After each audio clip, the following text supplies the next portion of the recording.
Saludos Puerto Rico, bienvenidos a lo mejor del Pique de Falo, información útil para tu diario vivir a través de TIVA TV. Esta semana, señoras y señores, nos estuvo visitando aquí en nuestros estudios el director de la compañía de exportación y comercio, Frankie Chévere, quien tiene a cargo la ley de empleos ahora, donde planteó en esta entrevista que la economía ha ido mejorando y que el gobierno de Puerto Rico, según Frankie Chévere, ha logrado crear 41,000 nuevos empleos.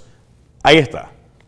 Se ha hecho ese planteamiento, nosotros hemos validado todos y cada uno de estos 41,145 empleos con nóminas de los patronos que han empleado a estas personas. Cada una de las agencias que tiene a cargo un programa de creación de empleo tiene carpetas con nóminas, nombres y apellidos de las empresas y nóminas que obviamente también tienen los nombres de los empleados. Pero esos son empleos ahora mismo que están en función, no una promesa. No son promesas. Okay. Promesas hay unas cuantas miles más que se van a ir materializando poco a poco. Por ejemplo, yo tengo en la compañía de comercio y exportación casi 10,000 compromisos de empleo. Ya hemos validado la creación actual de cerca de 4,000. En cuanto a la pregunta que me hiciste anteriormente sobre los empleos de la construcción y que si son temporeros o no, ciertamente en la industria de construcción existe lo que se llaman unos ciclos de empleo. Dependiendo la magnitud del proyecto, pues es más largo en ese proyecto el empleo. Ahorita te estaba mencionando, por ejemplo, el Mall de San Juan. Es un proyecto que va a tardar 2 años y medio y esos son empleos que van a estar sostenidos durante ese periodo. Hay obras de construcción que son más pequeñas, pero los empleos en la industria de construcción normalmente se reciclan. Y más importante aún, cuando se habla de proyectos que eventualmente van a emplear personas, como lo es un mall. En el Mall de San Juan nada más se estima que cuando estén operando, que va a ser el segundo mall más grande en el área metropolitana, va a haber cerca de 5,000 empleos. Así que eso, una cosa va a sustituir la otra, empleo sostenido. ¿Para qué fecha ya va a estar ya en función el mall? El mall se estima que esté ya operando de aquí a 2 años. De aquí a 2 años. Su primera etapa. O sea, estamos en el 2014, que sería para el 2016. Eso es correcto. Para el 2016 ya estaría... Así que esos son los únicos empleos, que son cerca de 19,000 en el área de construcción privada y construcción pública, que pudiera decirse que tienen una cierta duración, dependiendo de cuánto dure la construcción del proyecto, pero vuelvo y repito, se reciclan. Ok, vamos por parte. De los 41,105 empleos que se plantea que se han creado bajo esta administración, 19,000 corresponden a la construcción. Eso es correcto. Que esos 19,000 no son empleos temporeros, porque tan pronto finaliza la construcción, ahí finaliza el trabajo de la persona, tiene que ir a buscar trabajo, ¿verdad? 15,409 construcción privada y hasta ahora 4,154 en construcción pública. Pero vuelvo y repito, los empleos en la industria de construcción se reciclan y normalmente son reemplazados por otros empleos sostenidos, como es el caso de los centros comerciales, que de hecho se está construyendo ampliando el Mall Plaza del Caribe en Ponce, y se está construyendo un centro comercial nuevo en el área de Mayagüez. Eso por decirte algunos ejemplos de obras de construcción. Por otro lado, a la pregunta tuya de la incredulidad que hay, ¿no? Ciertamente en todas las economías entran empleos y salen algunos empleos. La data que había hasta ahora del Departamento del Trabajo local y del Departamento del Trabajo federal, el negociado de estadísticas de empleo del Departamento del Trabajo federal, si tú comparabas diciembre de 2013 con diciembre del 2012, establecía que había 19,000 empleos menos en ese periodo, diciembre de 2013 a diciembre de 2012, pero asumiendo que esas cifras fueran correctas, ya mismo te voy a decir un desarrollo reciente que ha habido sobre eso, de esos 19,000, 14,000 nada más son empleados que se retiraron del gobierno, cerca de 14,000. El resto pues son empleados que o se han ido de la fuerza laboral por diferentes razones, ya sea retiro, ya sea que se han ido a estudiar, y algunos de ellos que han sido cesanteados por empresa privada. Ahora bien, vamos a ese punto, licenciado Frankie Chévere. El número de personas que perdieron sus empleos, que se quedaron sin trabajo, ¿tiene esa data? Empleos menos. Tenemos esa data que había compilado el Departamento del Trabajo Federal y el de Puerto Rico hasta diciembre de este año, a base de unas encuestas que ellos normalmente hacen. Era 19,000 empleos menos. ¿Qué pasa? El viernes pasado salió una publicación de un estudio del Banco de Reserva Federal que corrige a base de data actual las cifras de empleo en Puerto Rico. Y fíjate qué curioso, establece dos cosas, que en el periodo de junio del 2012 a junio de 2013, que supuestamente se habían perdido 44,000 empleos, están corrigiendo esa cifra a 10,000 empleos. O sea, eso cubre la primera mitad de la administración del gobernador Alejandro García Padilla. Y que se estima que en la segunda mitad del año 2013 se va a corregir la cifra por 25,000 empleos en lo positivo. Y esto es data del Banco de Reserva Federal, el informe trimestral de salarios y empleos, que están haciendo una corrección sobre la cifra real de empleo que se perdieron en el año 2012 y 2013. Del 2012 al 2013, ¿cuántos empleos se perdieron según el Banco de Reserva Federal? En vez de 44,000, 10,000. Ahí tiene una diferencia de 34,000 empleos. En ese periodo hasta junio del 2013. Ellos estiman que de julio del 2013 a diciembre del 2013, que se estimaba que pudiera haber llegado esa pérdida de empleo a unos 30,000 empleos, va a disminuir en 25,000 empleos, o sea, va a haber una ganancia de 25,000 empleos. Así que si tú sumas los 34,000 del primer periodo más los 25,000 del segundo periodo, ahí estamos viendo, coincide con la cifra que nosotros estamos dando de 40,000 y pico de empleos que hemos creado. ¿Eso no es un juego estadístico? No, no es un juego estadístico. Lo publicó el Nuevo Día este sábado la periodista Joan Isabel González, y mira lo que dice. Según el economista del Banco de Reserva Federal, los nuevos números de empleo asalariado en Puerto Rico implican que las condiciones económicas no son tan pesimistas como se estimó en un principio. No son tan pesimistas, pero siguen siendo entonces pésimas, porque dice, no son tan... Sí, lo que pasa es que obviamente ha venido la degradación. Nosotros no estamos negando que hay una situación crítica en Puerto Rico en estos momentos en términos económicos, y tenemos que evitar que haya ¿cómo se dice? Una disminución adicional de empleos en Puerto Rico, y es lo que esta administración está haciendo. Pero lo que te quiero decir es, al decir que no están pesimistas, estaban estimando que había habido una pérdida de cerca de 50,000 empleos entre el año 2012 y el año 2013. Y resulta ahora que no es así, que la diferencia va a ser positivo sobre 40 y pico mil de empleos.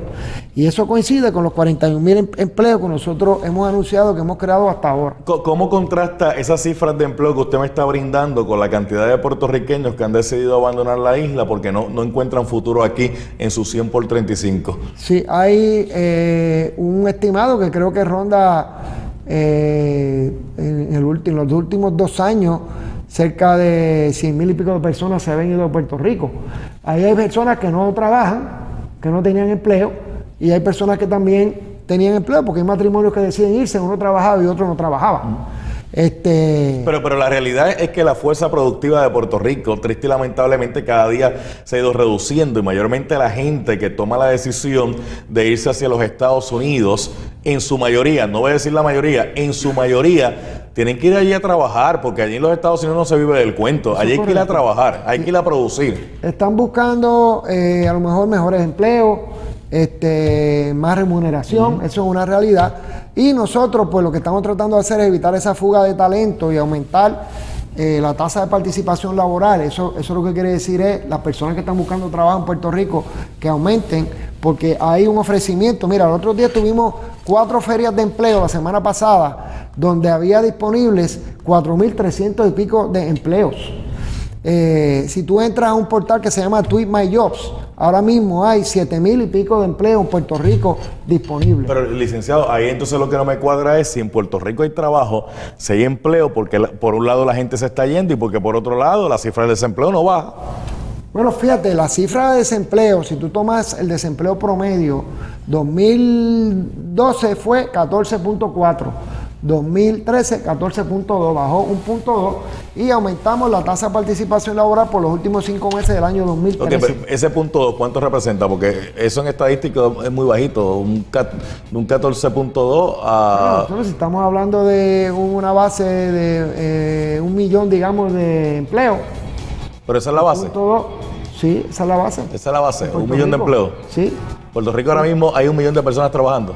Esa es la base. Si tú comparas las cifras de 2012 y 2013, rondaban en 1.020.000, 1.040.000, y ahí es que viene la controversia esta de cuántos empleos menos ha habido, y la corrección que ha hecho el Banco de Reserva Federal, aumentando el número de empleos que se han generado. Bueno, tenemos que hacer una pausa, señoras y señores. Usted está en lo mejor del Pique de Falú a través de Tiva TV. Regresamos en breve.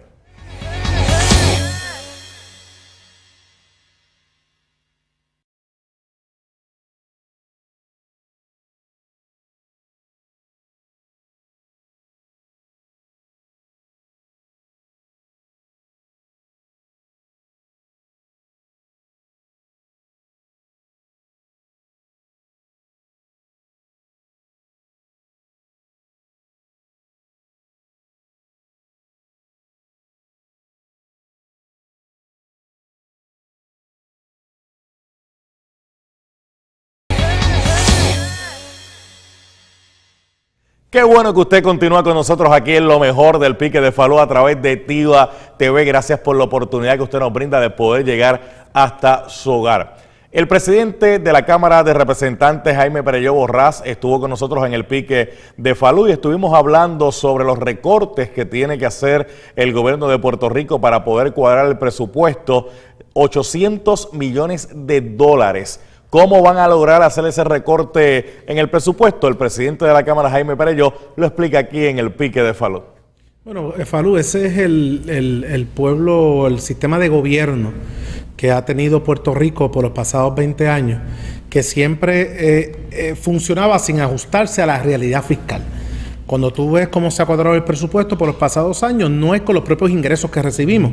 Se ha utilizado la mala costumbre que nos llevó a esta degradación del crédito de Puerto Rico de utilizar préstamos para gastos operacionales. Primero eran préstamos continuos de muchos millones de dólares para obras de infraestructura y luego, cuando empezó a bajar el crecimiento económico de Puerto Rico, en vez de ajustar el gobierno a esa realidad de los ingresos, quisieron barrer el polvo debajo de la alfombra y empezar a coger dinero en cifras multimillonarias para cuadrar los gastos del gobierno. Pero si eso se hubiese hecho, que estaba mal lo que se hizo, pero a la vez estuviese implementado todo un nuevo sistema de reestructurar las finanzas públicas, ir reduciendo el costo gubernamental y empezar a negociar convenios colectivos en la realidad económica y no pensando en las próximas elecciones, pues tal vez la situación que tiene Puerto Rico hoy no fuera tan seria. Lamentablemente, las administraciones pasadas no le hablaron claro al país, no quisieron aceptar la incompetencia o la falta de creatividad o de valentía en tomar decisiones difíciles, y ha sido durante este año, el año pasado y que esta generación, que es la que nos tocó pagar las cuentas, porque siempre se decía, Falú, que la última la paga el diablo, y el que venga atrás que arree. Bueno, nos tocó a nosotros arrear y tomar decisiones sumamente difíciles. Eso de Tuama es algo que lamentablemente se repite, Falú, en otros convenios colectivos. Y cualquier acción que esté tomando el gobierno basada en esta realidad fiscal, que hemos prometido 3 cosas fundamentales. Número 1, que no vamos a seguir cuadrando la ineficiencia del Estado con más imposiciones e impuestos a la clase media. Número 2, que queremos hacer eso basado en un gasto real del costo del gobierno en unos 800 millones de dólares, y lo queremos hacer, Falú, sin tener que votar a nadie ni hacer reducción de jornada. Para lograr eso, todos los servidores públicos y los líderes obreros tienen que entender que se acabaron estos convenios colectivos con unos beneficios increíbles, como algunos que tú has mencionado, y se te quedó decir que también celebran el Día del Astronauta para buscar un día adicional, porque en el convenio colectivo decidieron que tenían que tener otro día libre, decidieron celebrar el Día del Astronauta. Pero, señor presidente de la Cámara de Representantes, usted me está diciendo a mí que en el convenio colectivo que se le firmó a la Tuama por pasadas administraciones hay un día libre, que es el Día del Astronauta. Ellos celebran el Día del Astronauta. Pero más allá de repetir lo que el país sabe, que se firmaron unos convenios colectivos a base de una realidad fiscal que no es la que tiene el gobierno, porque todos estos beneficios, Falú, se estaban pagando con préstamos. Eso no va a ser así. Y nosotros lo que le estamos pidiendo, y muchos líderes obreros han sido muy responsables, yo he hablado con ellos, y saben que en esta reestructuración del gobierno hay unas cosas que se tienen que entregar y unas futuras negociaciones que no se pueden continuar, porque simplemente el gobierno está para darle servicio a la gente y detonar el desarrollo económico, no está para ninguna otra cosa, y esta Cámara de Representantes lo está trabajando con mucha seriedad, e incluso la degradación del crédito ocurrió hace 2 semanas atrás. Nosotros hace 6 meses que tenemos toda una estrategia de reuniones con todos los jefes de agencia y ya sabemos por dónde vamos a empezar a bajar el costo operacional. Estamos encomendando a través de la Universidad de Puerto Rico unos estudios para poder equiparar los salarios en el gobierno, poder trabajar con todos los incentivos contributivos que da el gobierno, no solamente para eliminarlos, sino garantizar que donde estén creen empleo y riquezas en el país, y todo el sistema de compra del gobierno de Puerto Rico, porque el mayor gasto es en nómina y compra y contratos.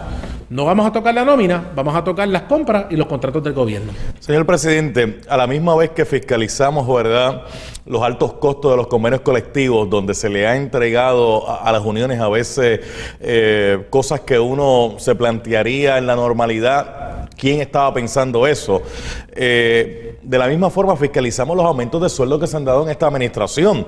De hecho, el propio presidente de la Autoridad Metropolitana de Autobuses, Figueroa, tenía un salario de $120,000 cuando el anterior presidente de la AMA se ganaba aproximadamente $100,000. Hace una conferencia de prensa donde plantea que se va a bajar un 10% del sueldo, pero si se baja un 10% del sueldo, de $120,000 se quedaría en $108,000, mucho más que ganaba el que estaba anteriormente. O sea, como que no se está viendo que la balanza de la austeridad se esté llevando a cabo para todo el mundo por igual. Bueno, la balanza de la austeridad, como tú dices, tiene que ser, valga la redundancia, balanceada. Aquí, desde que llegó esta administración, el gobernador firmó una orden ejecutiva donde ponía un control en las contrataciones de puestos de confianza. Se supone que existiera un control en los salarios e incluso un control en el uso de vehículos oficiales por los secretarios y los jefes de agencia.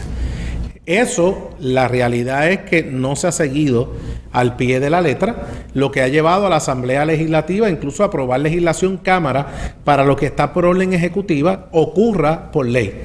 Pero los primeros, y por eso que no tenemos la fuerza moral para poder trabajar con estas exigencias que le estamos haciendo al Ejecutivo y a las agencias de gobierno, los primeros que se redujeron significativamente el salario fueron los legisladores, donde de la noche a la mañana el promedio de reducción del salario anual de un legislador se redujo entre $40,000 a $50,000.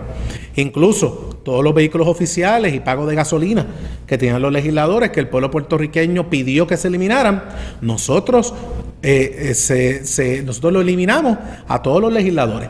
Si nosotros hicimos eso, siendo la rama legislativa la que aprueba el presupuesto, pues no podemos esperar menos de quien consume realmente la partida mayoritaria, el 99% del presupuesto, que es la rama ejecutiva.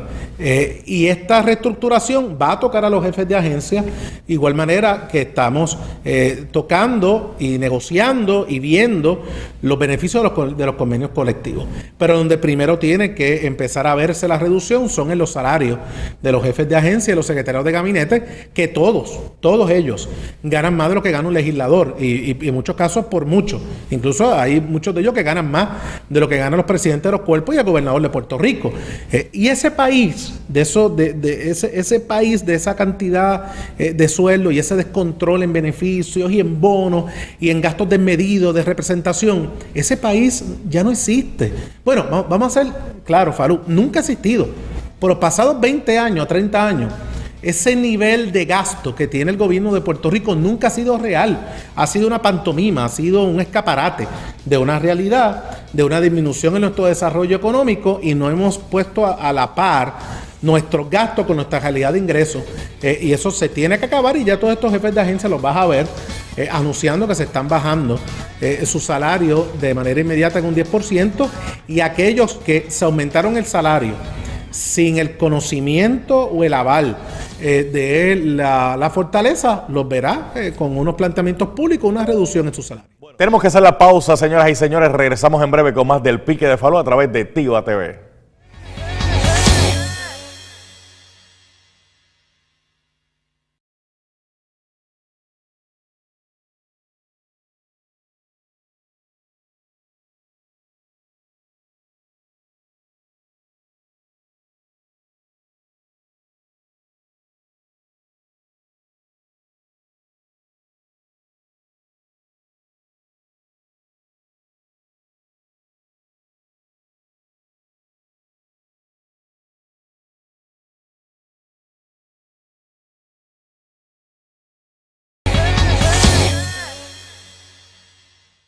Gracias por estar con nosotros en el Pique de Falú a través de Tiva TV, presentando lo mejor de esta semana. Como todos conocen, la situación tensa que vive Venezuela, las manifestaciones, las protestas que han ocurrido en el país, donde lamentablemente se han reportado varios muertos en este tipo de manifestaciones.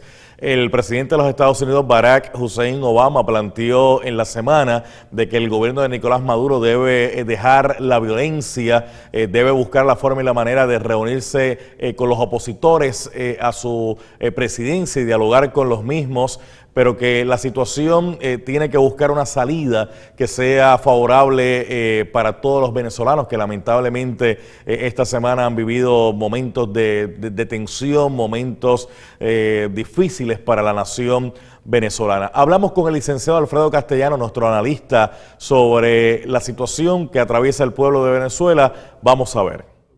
Yo creo que eso lo debe de analizar posiblemente un psiquiatra, un psicólogo, porque ese pronunciamiento emana de una persona que tiene es una figura egocentrista, que piensa que los Estados Unidos tiene alguna necesidad de intervenir en este momento cuando el pueblo venezolano está de pie y en pie de lucha para transformar su propia república.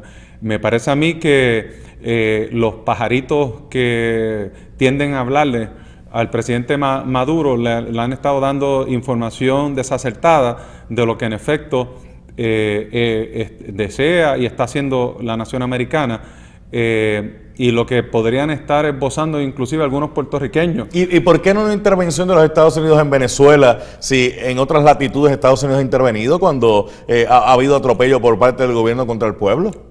¿Al-Qaeda existe en Venezuela? ¿Cómo que si Al-Qaeda existe en Venezuela? Antes de Al-Qaeda, Estados Unidos entraba a cualquier territorio donde hubiese un gobernante, un tirano. Ahora mismo de Venezuela, podemos coger todos los países que tú quieras. Por eso, pero Venezuela, ¿existe Al-Qaeda? Eso lo saben no los existe federales. Al-Qaeda. Ahora mismo, en términos de prioridades... O sea que si no existiera Al-Qaeda, no hacen una intervención. Bueno, es que Falú, no podemos generalizar y simplificar la política del exterior de los Estados Unidos, de la nación más poderosa en la historia de la humanidad. Hay ocasiones que las circunstancias exigen que intervengan de cierto modo. Hay veces que la nación interviene de manera indirecta utilizando las herramientas y los recursos a través de la CIA y de otras agencias, como sucedió con Noriega en Panamá, y en otras ocasiones la confrontación y la intervención exige presencia militar, como la hemos visto y la conoce todo el mundo. En el caso de Venezuela, en este momento, dudo genuinamente de que los Estados Unidos pretenda intervenir con fuerza militar en dicha república, porque no existen los factores que yo puedo identificar que han suscitado, por bien o mal, que la nación haya tenido, o el presidente haya tenido que descargar sus poderes para intervenir en otros asuntos. ¿Qué factores, licenciado? ¿Qué factores? Que le representen un riesgo o un peligro inminente o un riesgo a la seguridad nacional de los Estados Unidos. Por ejemplo, distinto sería, como presenciamos en varias ocasiones, cuando Hugo Chávez empezó a realizar ejercicios militares con Putin en la zona del Caribe. Si en este momento estuviéramos presenciando a Maduro recibiendo ayuda de Putin y realizando ejercicios bélicos en la zona del Caribe, posiblemente la opinión mía y la opinión del presidente y la opinión del Departamento de Estado y del Ejército sería distinta. O reuniéndose con el presidente de Irán, por ejemplo.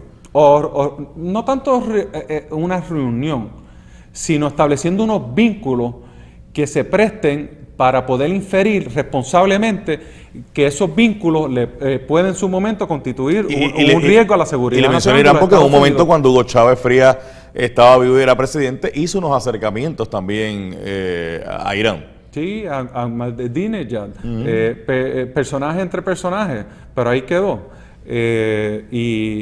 Y me parece a mí poco serio que figura, o sea, como Rubén Berrío. O sea, antes de entrar a Rubén Berrío, o sea, en Venezuela podría ocurrir ahora mismo lo que ocurre en Cuba, que 40 años, casi 50, entre unos dictadores allí tan cerquita a Estados Unidos, y Estados Unidos ni ha mirado para allá.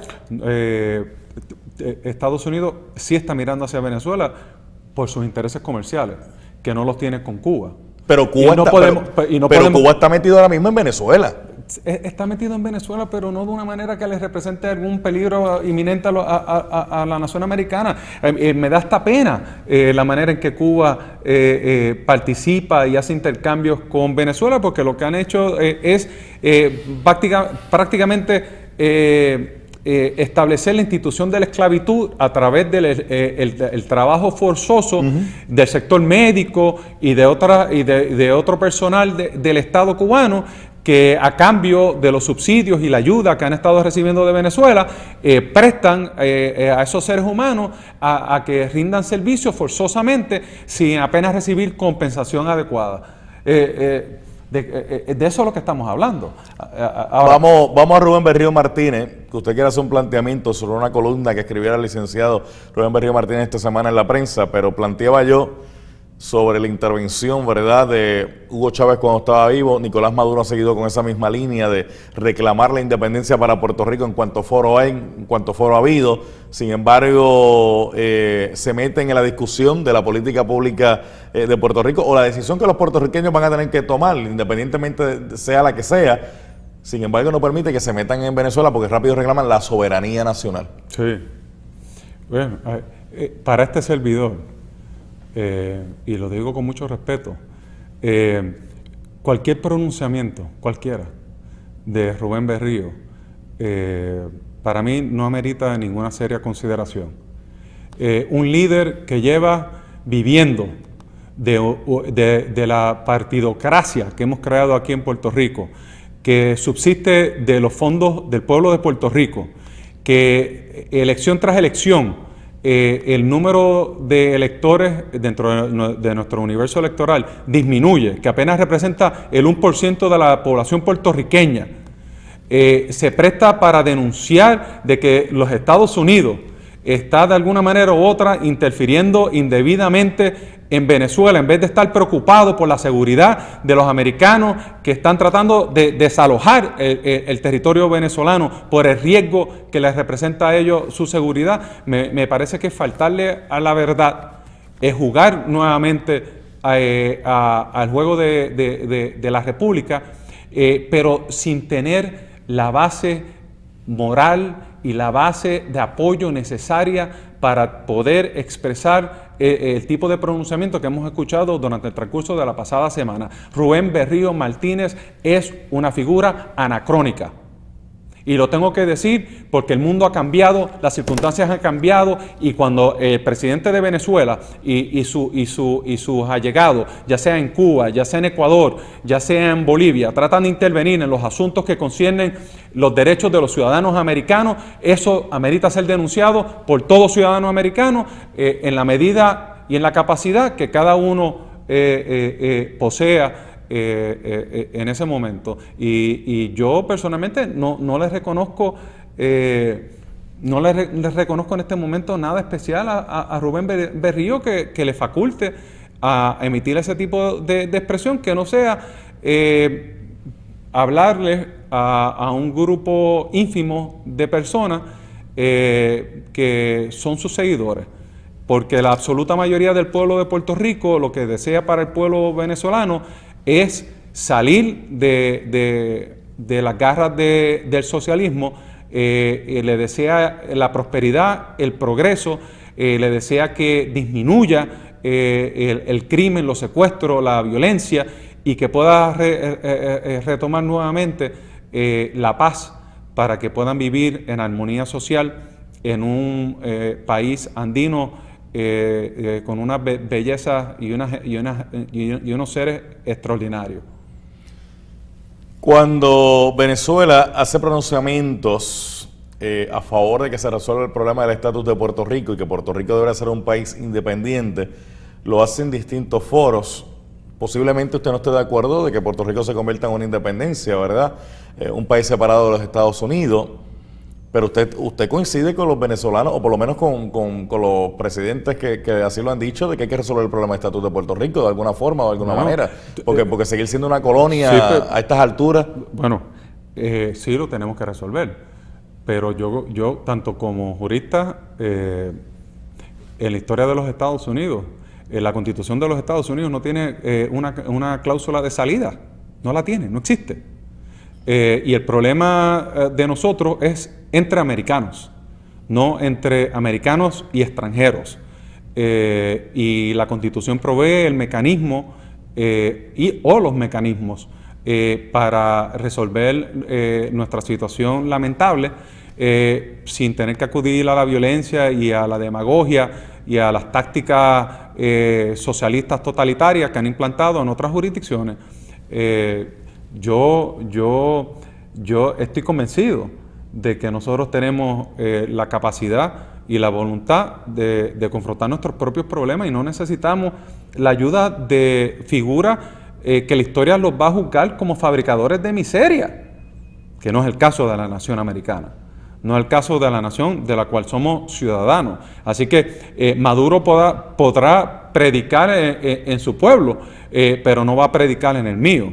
Y menos al resto de los conciudadanos que lo ignoran por completo, porque por un lado habla y esboza retórica antagónica contra los Estados Unidos, pero está deseoso de que los Estados Unidos le adquiera y le compra el petróleo que necesita exportar para poder perpetuar su poder a través de la venta de dicho petróleo. Así que el resto de los comentarios que emanan del presidente Maduro son puramente retóricos y posiblemente para causar alguna irritación a ciertas personas que le puedan hacer algún caso o hacer caso, pero a la mayoría de las personas yo creo que están bien conscientes de que el presidente Maduro está mal de sus cabales. Usted está en la sintonía de lo mejor del Pique de Falú a través de Tiva TV, el Pique de Falú, lunes a viernes a las 8 de la noche y también en sus repeticiones. Gracias por estar con nosotros. Voy a una pausa y regresamos en breve.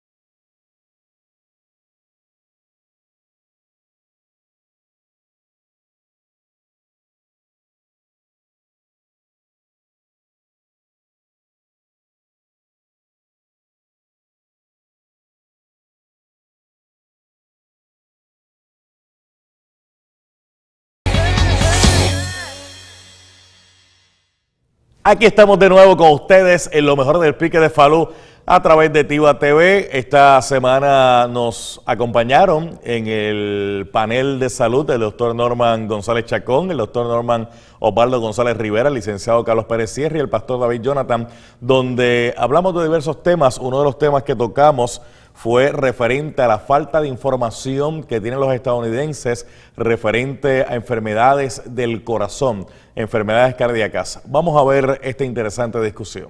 En esta encuesta que ven ahí del artículo en pantalla, que se lleva a cabo en la clínica de Cleveland, se encontró que la mayor parte de los estadounidenses están sufriendo de problemas cardiovasculares. Prácticamente el 64% de la población norteamericana sufre de problemas del corazón.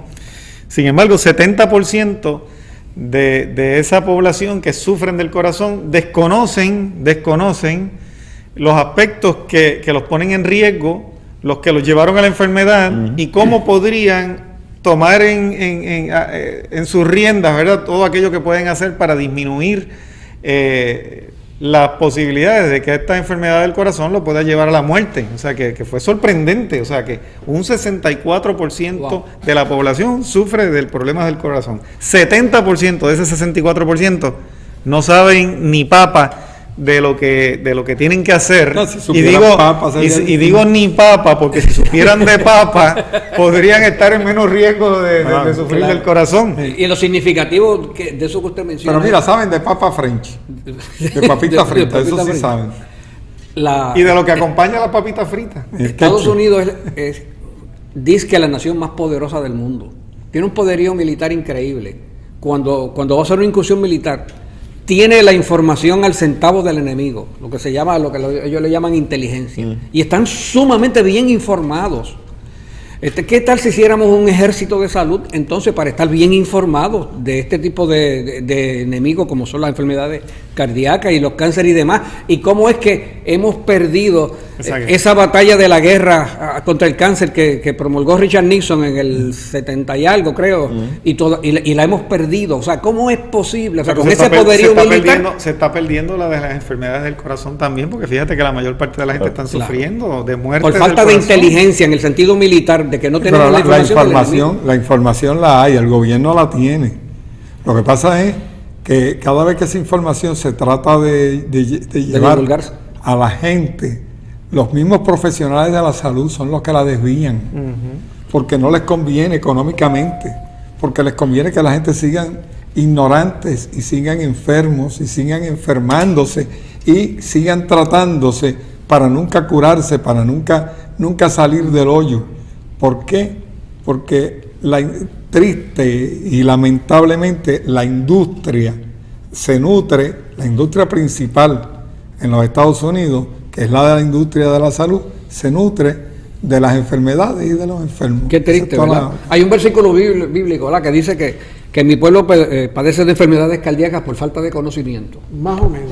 Más o menos. Mira, algo que me llama la atención de la noticia es que comienza diciendo: a la mayoría de los estadounidenses le cuesta separar la realidad de la fantasía cuando se trata de la salud del corazón. Fíjate eso, o sea, les da trabajo separar la realidad de la fantasía. O sea, viven como si fueran en un Walt Disney, en términos de que piensan que al ir a tomar las decisiones y a escoger lo que van a comer, piensan que esa enfermedad le puede dar a otros, pero ellos no les va a dar, ¿ves? O sea, que pienso yo que debe ser algo así. Y que si se comen un poquito hoy, un poquito mañana y un poquito pasado mañana, tampoco se van a enfermar, porque como en el momento, y hemos dicho nosotros aquí en muchos programas, la persona se come un hamburger y no sale corriendo para emergencia, aunque hay algunos que sí han tenido que salir de carrerita para la sala de emergencia o de urgencia del hospital, pero la mayor parte de las personas está consumiendo toda esa cantidad de productos chatarra o de esos productos que lo ven, que están bombardeados por televisión a través de los diferentes medios, de revistas. Entonces eso yo creo que es lo que los lleva a esa fantasía de no entender cuál es la realidad en cuanto a las consecuencias que pueden tener al consumir todos los días ese tipo de productos. Aquí hay otro elemento, ¿verdad?, que refleja esta encuesta, en el sentido que muchos no toman las medidas para cambiar su estilo de vida. Y cuántas veces nos hemos hablado aquí en el programa de que la gente sabe que está el sobrepeso, que la gente sabe que no llevar una alimentación adecuada, la gente lo sabe. En todos los programas hablamos de eso. Pero entonces no toman esa decisión espérate, yo sé que si hago esto, si no cambio mi estilo de vida, yo podría ser víctima de un ataque cardíaco, podría perder mañana la vida. ¿Por qué le cuesta tanto trabajo a la gente cambiar? Bueno, yo voy más allá. Y ahorita el licenciado habló del gobierno y de la familia.